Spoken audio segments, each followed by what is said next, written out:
Vamos a estudiar hoy la capacitancia.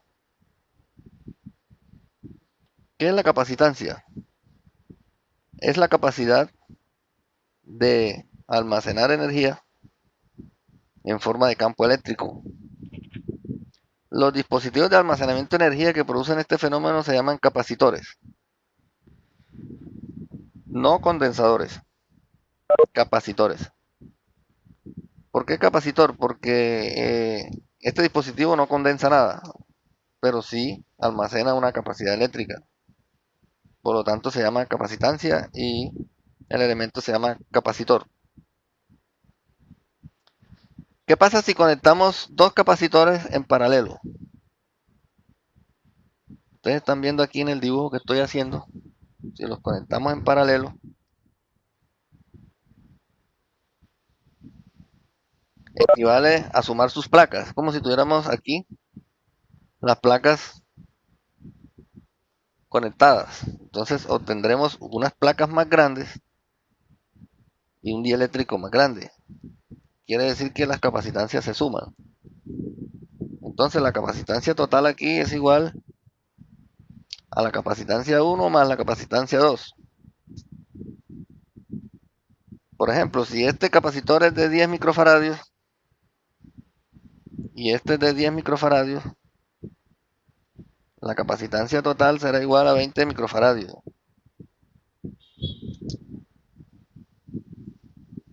Tengan en cuenta lo siguiente para hacer montaje de capacitores en paralelo. No se pueden conectar capacitores en paralelo que tengan diferentes voltajes porque el voltaje queda limitado al capacitor de menor voltaje. Ya vimos que el voltaje total en los capacitores en paralelo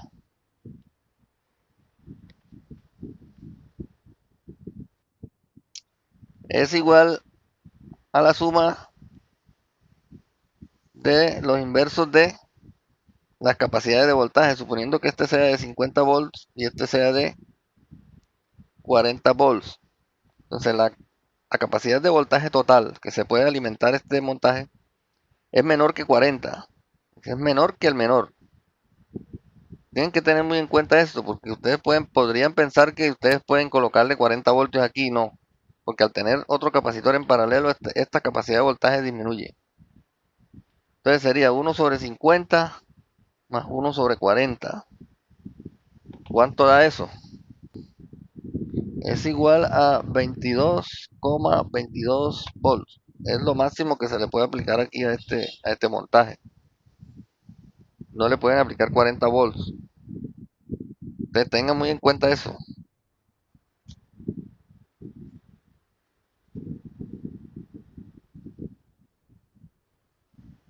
Bueno, jóvenes, entonces para que tengan todo el resumen de las ecuaciones que van a utilizar para análisis de circuitos en corriente alterna, pueden hacer una tabla como esta donde van a colocar la capacitancia, la inductancia, la reactancia capacitiva, la reactancia inductiva, la impedancia, la admitancia, la susceptancia y la conductancia. Cada una de ellas entonces va a tener aquí conexión serie y paralelo, ¿cierto? Entonces le ponemos aquí serie, paralelo, serie, paralelo, serie, paralelo, así sucesivamente, para que aquí coloquen las ecuaciones correspondientes y no se confundan, ¿ya? Entonces tendríamos aquí, ustedes pueden hacer la tabla así o la pueden hacer al revés, colocar serie y paralelo arriba y las filas con cada una de estas, como quieran. Aquí pueden colocar entonces la capacitancia en serie, ya la acabamos de ver ahora, ¿cierto? Ah, no, está en paralelo, entonces sería igual a C1 más C2, ¿ya? Ahora vamos a verla en serie, entonces la colocan aquí, en serie, van a colocando las ecuaciones aquí. Ah, falta una, la resistencia, no la hemos puesto, ¿verdad? Aquí iría la resistencia, serie paralelo.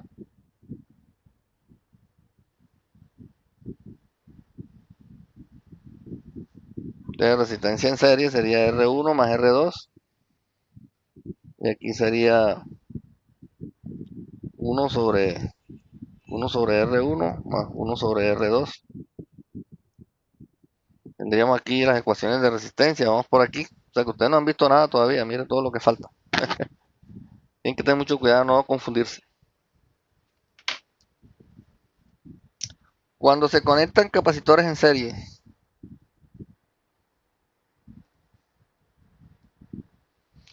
recuerden lo que vimos del voltaje, que los voltajes es como si sumáramos los dos dieléctricos, entonces aumenta la capacidad de voltaje. Si tenemos aquí 50 volts y 50 volts, aquí tendríamos un voltaje total que se le puede alimentar a este circuito de 100 volts.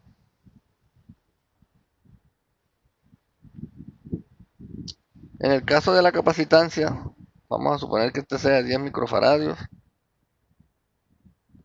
y este de 10 microfaradios.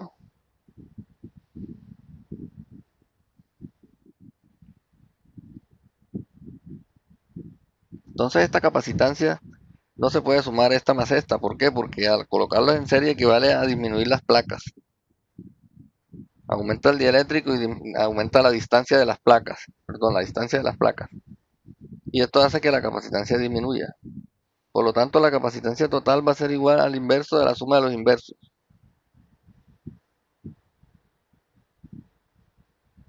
Entonces tendríamos que es igual a 5 microfaradios. Entonces vino a disminuir la capacitancia total. Ya no es 20, sino 5. Disminuyó a la mitad porque son iguales. Pero el voltaje sí se aumentó al doble, a 100 voltios. Entonces, cuando vayan a conectar capacitores en serie, tengan en cuenta que la capacitancia total les va a dar menor que la menor. Entonces, digamos, ¿cuál sería el objetivo de conectar capacitores en serie? El objetivo primordial sería aumentar el voltaje porque la capacitancia se va a ver disminuida. Entonces, para aumentar el voltaje. ¿Y cuál es el objetivo de conectar capacitores en paralelo? Aumentar la capacitancia, porque el voltaje se disminuye. Ahora les voy a pedir que hagan estos dos ejercicios. Capacitores en serie de 10 y 100 microfaradios, de 50 y 100 volts. Hallar las características de este montaje. ¿Qué voltaje se le puede aplicar aquí al montaje? ¿Y cuál sería la capacitancia total? El segundo ejercicio son dos capacitores en paralelo, ambos de 100 microfaradios, pero los voltajes son diferentes, de 1000 y 600 voltios. Hallar las características del montaje.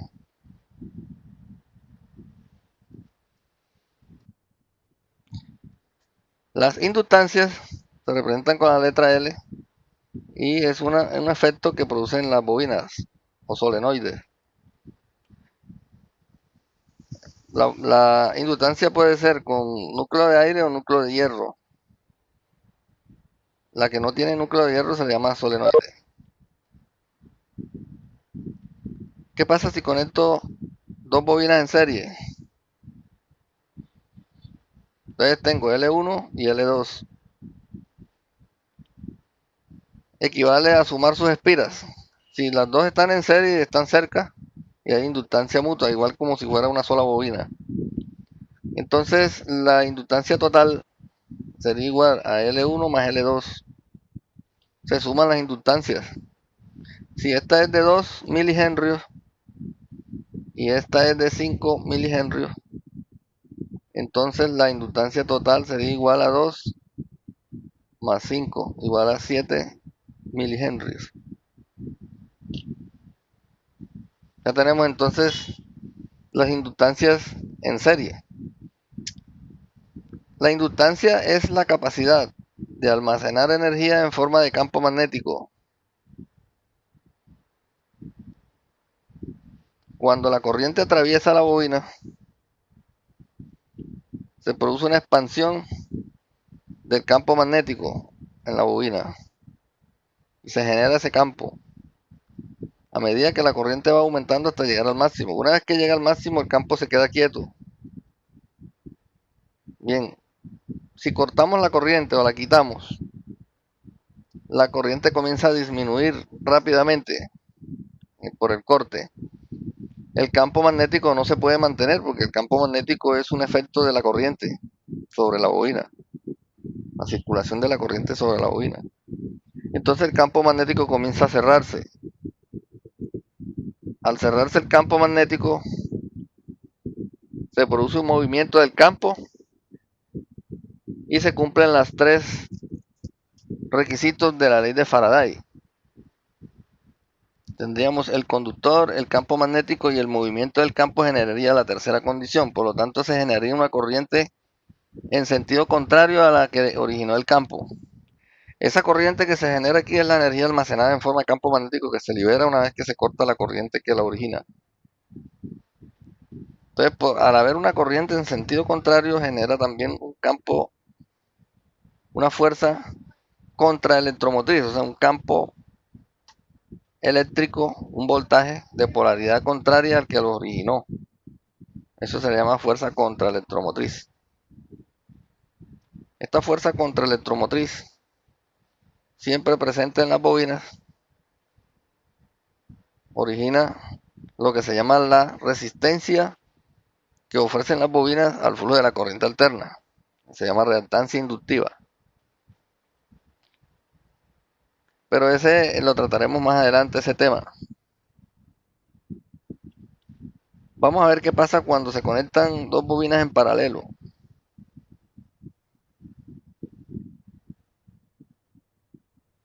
Tenemos aquí dos bobinas conectadas en paralelo, L1 y L2. La una es de 20 milihenrios, la otra es de 20 milihenrios. Entre estas dos bobinas no existe inductancia mutua, oyeron, porque si hay inductancia mutua todo varía, todo cambia, suponiendo que están lejos una de la otra y no se considera la inductancia mutua. Entonces la inductancia total aquí sería igual a la suma de la inverso de la inductancia L1 más la inductancia al inverso de la inductancia L2. Tendríamos entonces una inductancia igual a 10 milihenrios.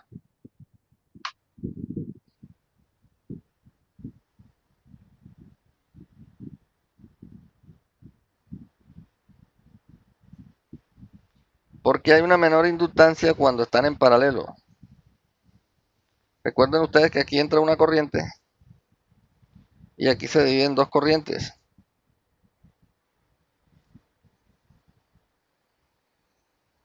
Entonces, si esta corriente total que entra aquí, entrara toda esta bobina, la inductancia sería mayor. Pero como se divide en dos corrientes, entonces la inductancia es menor. Esto origina que la inductancia total sea menor que la menor. Vamos a graficar aquí el voltaje. Más o menos así sería la curva de carga del capacitor. Y luego vendría, si lo descargamos a través de una resistencia, una constante de tiempo R por C, vendría aquí la descarga. Carga y descarga. ¿Qué pasa con la corriente del capacitor? En el momento, dijimos que el voltaje no puede cambiar instantáneamente, por eso se demora 5 octavos, 5 octavos en cargarse. ¿Ya? 5 constantes de tiempo R por C. La corriente del capacitor, una vez usted conecte el capacitor, él va a jalar toda la corriente. Por lo tanto, la curva de carga en la corriente del capacitor va a ser inversa a la del voltaje. Entonces va a tener una corriente máxima al inicio y luego va a ir disminuyendo a medida que el capacitor se carga. Vamos a dibujarla de otro color aquí.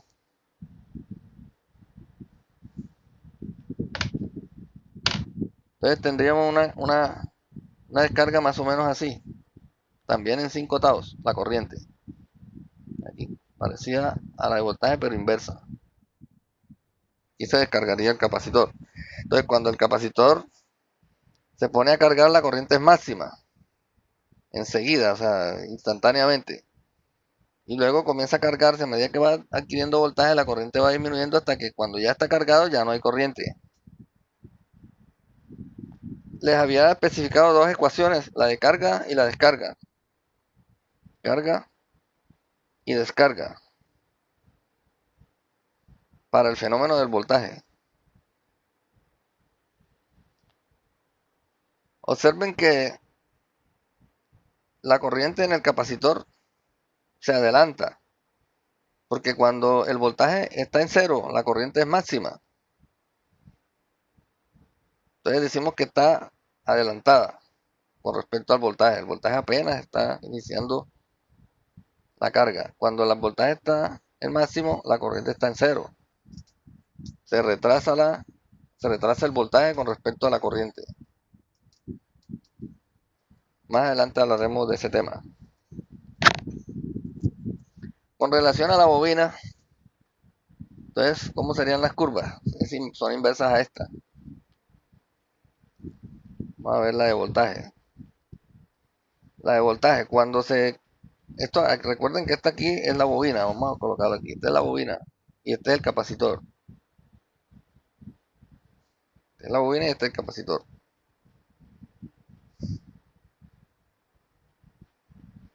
Cuando la corriente entra a la bobina,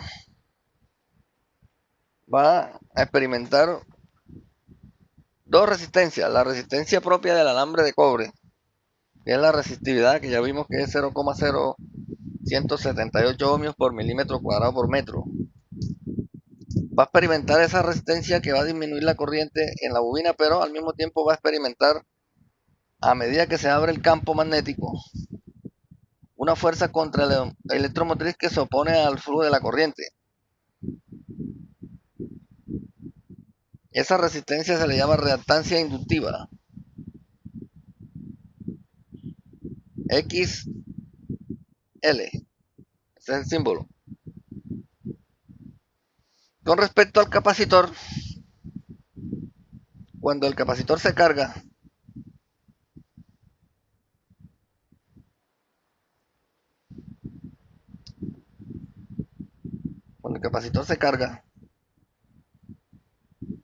y está llegando a su voltaje máximo, la corriente disminuye, por lo tanto ahí experimenta también una resistencia que se opone al flujo de la corriente dentro del capacitor. Esa resistencia se le llama XC o reactancia capacitiva. Reactancia capacitiva, reactancia inductiva. Cuando esto se somete a señales de corriente alterna, el fenómeno aumenta, la reactancia aumenta. Porque aquí ya no tendríamos simplemente la carga del capacitor en un sentido, sino que luego cambiaría de polaridad la fuente y el capacitor se descargaría y se cargaría en el otro sentido. Entonces, la velocidad con que ocurra carga y descarga depende de la frecuencia. Y la reactancia resultante también dependerá de la frecuencia. Lo mismo sucede acá en la bobina. Si tenemos una corriente alterna, o sea que cambia de dirección, vamos a tener expansión y retroceso del campo magnético a medida que cambia la dirección de la corriente. Esa expansión y retroceso del campo magnético genera una reactancia inductiva, o sea, una oposición al flujo de la corriente, que entre mayor sea la frecuencia, varía también la reactancia. Más adelante veremos si aumenta o disminuye. El caso es que aquí, una vez que entra la corriente a la bobina, entonces la corriente en una bobina no puede cambiar instantáneamente. Diferente al capacitor, que dice que el voltaje en el capacitor no puede cambiar instantáneamente. Aquí es la corriente la que no puede cambiar instantáneamente. Es la corriente. Así que una vez que se energiza la bobina, la corriente comienza a aumentar. Comienza a aumentar hasta un máximo y la oposición que encuentra es precisamente la expansión del campo magnético.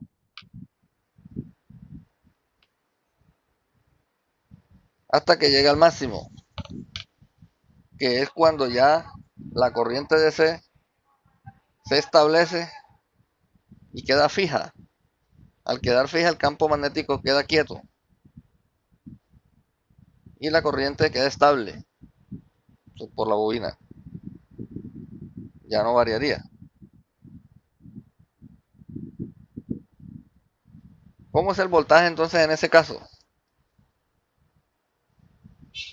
El voltaje es similar a la curva de corriente del capacitor.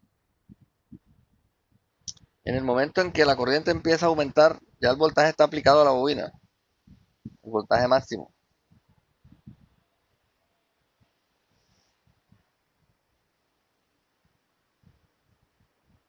A medida que la corriente aumenta y es máxima, bueno, entonces la curva de corriente aquí, perdón, de voltaje, cuando la corriente comienza a aumentar en la bobina, el voltaje de caída es máximo, porque se opone. La corriente es mínima, la bobina se opone, entonces la caída de tensión aquí es máxima. Luego comienza a disminuir a medida que la corriente aumenta. Cuando la corriente ya se establece en la bobina, solamente queda la caída de tensión producida por la resistencia del alambre y el voltaje entonces es mínimo, la caída de tensión es mínima. Entonces fíjense que las curvas son contrarias, ¿ve? Similar a como es acá en el capacitor. O sea, el capacitor es un fenómeno contrario, la capacitancia es un fenómeno contrario a la inductancia, en cierto sentido.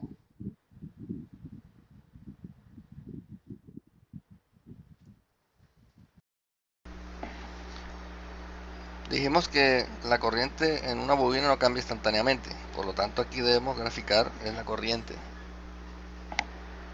Si sometemos esta ecuación a un graficador en línea o un programa, un software para graficar ecuaciones, encontraremos que se va a graficar esta curva en la carga. Y F es la corriente de la fuente, la que entra a la bobina, multiplicado por 1 menos E elevado a la menos R dividido por L multiplicado por el tiempo. Este sería el valor de la corriente en función del tiempo.